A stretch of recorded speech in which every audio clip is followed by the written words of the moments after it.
Bismillah. Bonjour.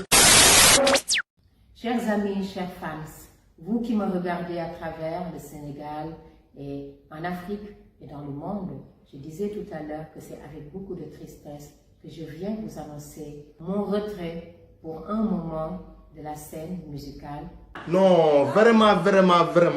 Tata Coumba Gawlo di ñu manqué quoi. man damay sant yàlla bi ma déggulee tubaab. ndax da ngaa ñëw woy fi Amadou.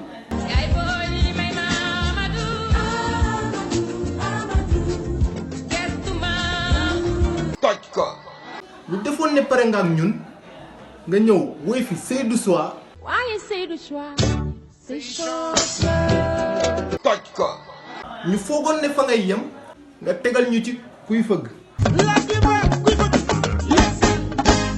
toj ka rajax.